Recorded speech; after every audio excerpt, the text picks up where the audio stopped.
Hi friends, welcome to our channel ఓంసీ logical tech. ఇవాళ మన వీడియోలో మరో ఇంట్రెస్టింగ్ టాపిక్ అయితే మీతో షేర్ చేసుకుంటాను. అదేంటంటే సాఫ్ట్వేర్ ఇంజనీర్ ఎలా అవ్వాలి అనే టాపిక్ గురించి ఇవాళ మన వీడియోలో ఫుల్ డీటెయిల్స్ అయితే తెలుసుకుందాం. ఇటువంటి ఇంట్రెస్టింగ్ వీడియోస్ని మీరు మిస్ కాకుండా ఉండాలంటే వెంటనే మన ఛానల్ అయితే సబ్స్క్రైబ్ చేసుకోండి. అండ్ పక్కన బెల్ ఐకాన్ ట్యాప్ చేసి ఆల్ మీద సెలెక్ట్ చేసుకున్నట్లయితే మనం చేసే ప్రతి వీడియో అయితే మీకైతే నోటిఫికేషన్ అయితే రావడం జరుగుతుంది. ఈ వీడియో మీకు నచ్చినట్లయితే వెంటనే లైక్ చేయండి, మీ ఫ్రెండ్స్ అందరికైతే ఈ వీడియోని అయితే వెంటనే షేర్ చేయండి. ఫ్రెండ్స్, సాఫ్ట్వేర్ ఇంజనీర్ అవ్వాలంటే మెయిన్గా 2 మెథడ్స్ అయితే ఉంటాయి. First one conventional method and second one unconventional method. Friends, first మనం కన్వెన్షనల్ మెథడ్ చూసుకున్నట్లయితే 10th క్లాస్ చదివి 10th క్లాస్లో 75% మార్క్స్ అయితే పాస్ అవ్వాలి. నెక్స్ట్ మనం 10th క్లాస్ పాస్ అయిన తర్వాత ఇంటర్మీడియట్ అయితే జాయిన్ అవ్వాలి. ఈ విధంగా ఇంటర్మీడియట్లో 2 years అయితే ఉంటుంది కదా. ఈ విధంగా ఈ ఇంటర్మీడియట్లో ఎంపీసీ కానీ ఎంఈసీ అయినా తీసుకోవాలి. ఈ విధంగా ఇంటర్మీడియట్ 2 years అయిన తర్వాత మీరు బీటెక్లో అయితే జాయిన్ అవ్వాలి. ఈ బీటెక్లో ఒక మంచి కాలేజ్లో మీరు చదవాలంటే మెయిన్గా మీరు జేఈఈ మెయిన్స్ ఎగ్జామ్ అయినా రాయాలి, లేకపోతే ఎంసెట్ అనే ఎంట్రన్స్ టెస్ట్ అయినా మీరు రాసి ఒక మంచి కాలేజ్లో మీరు సీట్ తెచ్చుకున్నట్లయితే ఈ విధంగా ఈ బీటెక్ అనేది అయితే మీరైతే స్టార్ట్ చేయవచ్చు. దీనికోసం మీరు జేఈఈ మెయిన్స్ ఎగ్జామ్ లేదా ఎంసెట్ ఎగ్జామ్ అయితే మీరైతే సింపుల్గా అయితే రాసుకోవచ్చు. ఫ్రెండ్స్, నెక్స్ట్ ఇక్కడ అన్కన్వెన్షనల్ మెథడ్ చూసుకున్నట్లయితే మనం 10th క్లాస్ అనేది 75% మార్క్స్ అయితే మీరైతే పాస్ అవ్వాలి. ఈ విధంగా 10th క్లాస్ అయిపోయిన తర్వాత మీరు ఇంటర్మీడియట్ జాయిన్ అవ్వకుండా మీరు డిప్లొమాలో జాయిన్ అయితే ఈ డిప్లొమా అనేది 3 years అయితే ఉంటుంది. ఈ 3 yearsలో మీరు సింపుల్గా అయితే సిఎస్సి అయితే తీసుకొని ఈ డిప్లొమా అయితే కంప్లీట్ చేయాలి. ఈ విధంగా ఈ డిప్లొమాని కంప్లీట్ చేసినట్లయితే మీరు ఒక సాఫ్ట్వేర్ ఇంజనీర్ అయితే అవ్వచ్చు. ఒకవేళ మీరు ఇంటర్మీడియట్లో సిఈసి కానీ హెచ్ఈసి గ్రూప్స్ కూడా తీసుకొని ఉన్నా మీరు డిగ్రీలో కంప్యూటర్ సైన్స్కి సంబంధించిన బ్రాంచెస్లో అయితే మీరైతే చేరి మీరైతే సింపుల్గా అయితే ఈ సాఫ్ట్వేర్ ఇంజనీర్ అయితే మీరైతే అవ్వచ్చు. నెక్స్ట్ మనం ఒక మంచి కాలేజ్లో బీటెక్ జాయిన్ అయిన తర్వాత ఈ బీటెక్లో సిఎస్సి బ్రాంచ్ అయితే మీరైతే మెయిన్గా తీసుకోవాలి. ఈ విధంగా ఈ సిఎస్సి బ్రాంచ్ మీరు తీసుకున్నట్లయితే మీరు సాఫ్ట్వేర్ ఇంజనీర్ అవడానికి ఎక్కువ ఛాన్సెస్ అయితే ఉంటాయి. అంటే ఈ సిఎస్సిలో మీకు కంప్యూటర్ సైన్స్కి సంబంధించిన కొన్ని రకాల బేసిక్స్ అయితే మీకు అయితే చెప్తారు. అండ్ ఇంకా ప్రోగ్రామింగ్ లాంగ్వేజెస్ని కూడా అయితే మీకైతే నేర్పిస్తారు. ఈ విధంగా అయితే మీరు బీటెక్లో సిఎస్సి అయితే తీసుకోవడం వల్ల సాఫ్ట్వేర్ ఇంజనీర్ అవ్వడానికి ఎక్కువ ఛాన్సెస్ అయితే ఉంటాయి. ఒకవేళ మీరు బీటెక్లో సిఎస్సి కాకుండా ట్రిపుల్ ఈ కానీ ఈసీ కానీ మెకానికల్ కానీ సివిల్ తీసుకున్న అయితే మీరైతే సాఫ్ట్వేర్ ఇంజనీర్ అవ్వచ్చు. మీకు ఎక్కువగా అయితే కోడింగ్ స్కిల్స్ అయితే మీకైతే వచ్చుండాలి. ప్రోగ్రామ్ మీద ఒక మంచి పట్టు ఉన్నట్లయితే మీరైతే ఏ బ్రాంచ్ తీసుకున్న తర్వాత కూడా అయితే మీరైతే ఈ సాఫ్ట్వేర్ ఇంజనీర్ అయితే మీరైతే అవ్వచ్చు. ఇప్పటి వరకు మనం 10th క్లాస్ అండ్ ఇంకా ఇంటర్మీడియట్ బీటెక్లో ఏం చేయాలి అని అయితే ఇప్పుడైతే తెలుసుకున్నాం. నెక్స్ట్ మనం ఇప్పుడు ఈ బీటెక్ అయిన తర్వాత సాఫ్ట్వేర్ ఇంజనీరింగ్గా మనం అయితే అవ్వాలి. కాబట్టి ఇప్పుడు మనం సాఫ్ట్వేర్ ఇంజనీర్లో ఏ విధంగా మనకి వర్క్ ఉంటుందో అయితే ఇప్పుడైతే తెలుసుకుందాం.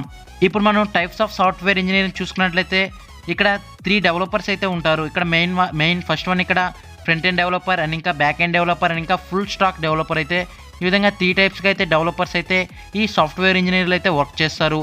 ఈ విధంగా ఫస్ట్ మనం ఇక్కడ ఈ ఫ్రంట్ ఎండ్ డెవలపర్ అంటే ఎవరు అండ్ ఇంకా బ్యాక్ ఎండ్ డెవలపర్ అంటే ఎవరు అండ్ ఇంకా ఫుల్ స్టాక్ డెవలపర్ అంటే ఎవరు అనేది ఫుల్ డీటెయిల్స్కి అయితే ఇప్పుడైతే తెలుసుకుందాం. ఫ్రెండ్స్, ఇప్పుడు మనం వీటి గురించి ప్రాక్టికల్కి అయితే చూద్దాం. ఈ విధంగా మనం ఫ్లిప్కార్ట్ అనే ఒక వెబ్సైట్ని ఓపెన్ చేసినట్లయితే దాని యొక్క ఇంటర్ఫేస్ అనేది ఈ విధంగా అయితే ఉంటుంది. ఈ విధంగా యూజర్ ఇంటర్ఫేస్ అనేది వీరు ఫ్రంట్ ఎండ్ డెవలపర్స్ అయితే దీన్ని అయితే తయారు చేస్తారు. అంటే ఫ్రెండ్స్, ఈ విధంగా ఇక్కడ చూసుకున్నట్లయితే ఫ్యాషన్స్ అండ్ ఇంకా ఎలక్ట్రానిక్స్, హోమ్స్, ఈ విధంగా ఇక నోటిఫికేషన్స్, ఈ విధంగా లాగిన్ అనే ఆప్షన్, ఇంకా కార్ట్ అండ్ ఇంకా ఈ విధంగా సెర్చ్ బార్, ఈ విధంగా అయితే ఈ ఆప్షన్స్ అన్నీ ఈ యూజర్ ఇంటర్ఫేస్ అన్నిటిని అయితే ఈ విధంగా అయితే ఫ్రంట్ ఎండ్ డెవలపర్స్ అనేటివి వీటిని అయితే క్రియేట్ చేయడం జరుగుతుంది.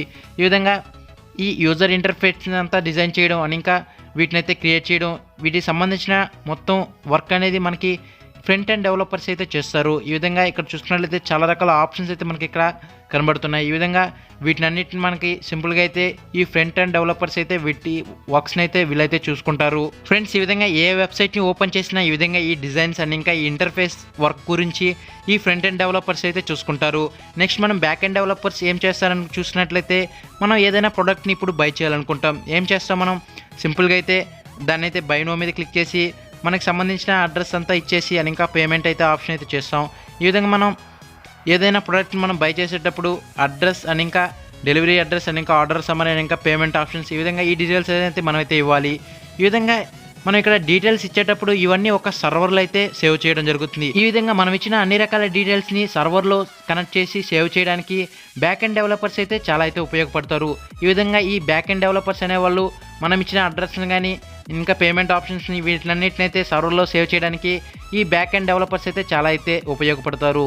ఫ్రెండ్స్ ఇప్పుడు ఈ ఫుల్ స్టాక్ డెవలపర్స్ అంటే ఎవరంటే both front end developers and ఇంకా బ్యాక్ ఎండ్ డెవలపర్స్. ఈ విధంగా ఈ ఫ్రంట్ ఎండ్ డెవలపర్ చేసే వర్క్నంతా మరియు ఈ బ్యాక్ ఎండ్ డెవలపర్స్ చేసే వర్క్నంతా కలిపి చేసేవారినే మనం ఈ విధంగా అయితే ఫుల్ స్టాక్ డెవలపర్స్ అయితే అంటాం. సో ఫ్రెండ్స్ వీటి గురించి అర్థమైందని నేను అనుకుంటున్నాను. ఇప్పటి వరకు మనం ఈ సాఫ్ట్వేర్ ఇంజనీరింగ్లో ఏ విధమైన వర్క్స్ ఉంటాయని అయితే ఇప్పుడైతే తెలుసుకుందాం. నెక్స్ట్ ఇప్పుడు సాఫ్ట్వేర్ ఇంజనీర్ యొక్క జాబ్స్ గురించి అయితే తెలుసుకుందాం. ఫ్రెండ్స్ ఇప్పుడు ఈ జాబ్ విషయానికి వచ్చినట్లయితే ఈ సాఫ్ట్వేర్ ఇంజనీర్ అవ్వాలంటే మనకి కొన్ని రకాల స్కిల్స్ అయితే ఉండాలి. వాటిలో ముఖ్యంగా అయితే ప్రోగ్రామింగ్ మీద అయితే మనకి స్కిల్స్ అయితే ఉండాలి. ప్రోగ్రామింగ్లో ఉండే దాదాపు అన్ని లాంగ్వేజెస్లో మనకైతే పట్టు అయితే ఉండాలి. నెక్స్ట్ మనం ఈ ప్రోగ్రామింగ్ లాంగ్వేజెస్ని చేసేటప్పుడు యాప్ డెవలప్మెంట్స్ కానీ వెబ్ డెవలప్మెంట్స్ కానీ ఇవైతే ఏమైనా చేసి అయితే ఉండాలి. అండ్ ఇంకా మనం కాలేజ్లో మనకి కొన్ని రకాల ప్రాజెక్ట్స్ అయితే ఇవ్వడం జరుగుతుంది.